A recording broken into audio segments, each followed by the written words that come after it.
Hello, thanks for joining me today for this Ukraine conflict update. There's a lot to report on, so let's discuss macro before we move into the Kursk Oblast. The last few days have seen major developments and actions, mostly from Russia and in response to the Ukrainian incursion, including a major drone and missile strike launched at 15 regions in Ukraine, as far west as Ivano-Frankivsk. Russian strikes not only targeted military sites but also Ukraine energy facilities, resulting in a partial disruption of the electrical grid. 6 deaths were reported. On the eastern front, Russian advances have increased, particularly with the march towards Pokrovsk. This advance continues to gain traction. It seems that the Ukrainian strategy in Kursk to influence a pull of Russian forces from the east has been unsuccessful. I know that some Russian air assets have been reprioritized, but for the most part, the eastern formation has not been impacted in any meaningful way. The Western Military District Command has allowed the Eastern Front to retain its force structure and composition, for the most part. As a result of the drone and missile strikes in the West, Zelensky is asking for long-range missiles, specifically many more of the Storm Shadows, which are the air-launched cruise missiles. They have a 550-kilometer range, which is about 340 miles. This would allow Ukraine to reach some of Russia's airfields that are deeper into Russia and possibly reach some of their Tu-160s. This is very dangerous territory in my opinion. If the West, example Britain, which provides the Storm Shadows, gives these Storm Shadows to Ukraine and they start hitting Russian targets deeper into Russia, this is going to further provoke Putin against NATO and the West in general. He's already been provoked about the U.S. provided ATACMS being used against targets inside Russia by Ukraine. The U.S. has officially prohibited Ukraine from using ATACMS at most targets within Russia, but with little to no oversight. Ukraine seems to be pushing the boundary with the use of these ATACMS at their will, and this kind of presents a dangerous escalation of proxy actions by Western powers. That's in my opinion. Ukraine should not be provided the Storm Shadows on large scale, once again my opinion. Ukraine hasn't demonstrated a lot of caution and geopolitical tact with recent actions, as they launched a drone attack at the Kursk nuclear power plant. Now this is unconfirmed, but the IAEA is en route to Kursk to assess the situation at the nuclear power plant in Kursk. This would lead us to believe that this may be true. If this is true, it's a bit reckless in my opinion. This may even indicate that a halt should be pushed for by Western supporting powers until this can be confirmed. And if so, a temporary ceasefire in the best interest of the safety of Europe. I mean, what is NATO doing to address the situation? In Kursk, there's been little to no advancing made by Ukrainian forces along the periphery, and in fact they've lost land along the eastern periphery near Kastornoy. Out west past Koronevo, the Ukrainian forces have certainly kept up with severing Russian logistic lines of communication along the same river. They have destroyed several pontoon bridges in the last several days. These bridges are crucial for the Russians to move troops quickly into the Glushkovo Rayon. The troops that are in Glushkovo are completely cut off. That's really the only good news story for the Ukrainian forces in Kursk in the last 72 hours. Other than that, there has been a lot of the same localized fighting in small pockets throughout the Kursk Oblast.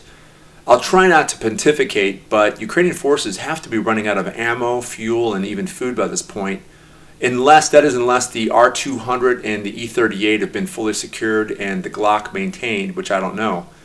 Reports are indicating that Ukrainian forces have little to no CAS, close air support, in Kursk, and without close air support, I just don't see how they're going to sustain an operation that is in 80 villages, and we're up to over 1,300 square kilometers with a 10,000-man force. More reports indicate that they're running out of 155 rounds. They can raid villages for food and fuel to an extent, and that is probably what has sustained them for the past week. But soon they will need to make some hard decisions about sustaining the force in their next moves. Also, what about the armor? Their infantry fighting vehicles, tanks, and artillery have taken a beating. How are they being repaired? How are they sustaining the armor? How are they going to be replenished? The Western industrial base is not mobilized to support the scale of this incursion in Russia and Ukraine. And let's face it, the U.S. is also supporting Israel. Of course, their needs are mostly in the area of air missile defense systems, I believe. Lastly, there's been a lot of discussion regarding the motives, intent, and long-term strategy for the Ukraine forces' incursion into Kursk Oblast. On Saturday, August 24th, President Zelensky discussed the objectives of the incursion into Kursk. Here's the report from the ISW.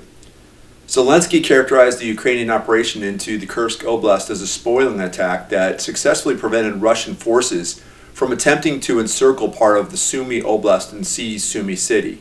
A Russian attack into Sumy Oblast would likely have been part of the ongoing Russian theater-wide attempt to stretch Ukrainian forces across the entire front line to pressure overall weakened Ukrainian defenses. Russian forces attempted to divert and fix Ukrainian forces by launching an offensive operation into Kharkov Oblast on May 10, while maintaining the existing tempo of offensive operations in eastern Ukraine. And the Russian military may have assessed that opening a new front in Sumy Oblast would further weaken Ukrainian forces defending throughout the theater. A Russian attack into Sumy Oblast would have allowed Russian forces to maintain the theater-wide initiative, which would have forced the Ukrainian military to defend in an additional sector of the front line, and could have forced the Ukrainian military command to reassess their defensive prioritization.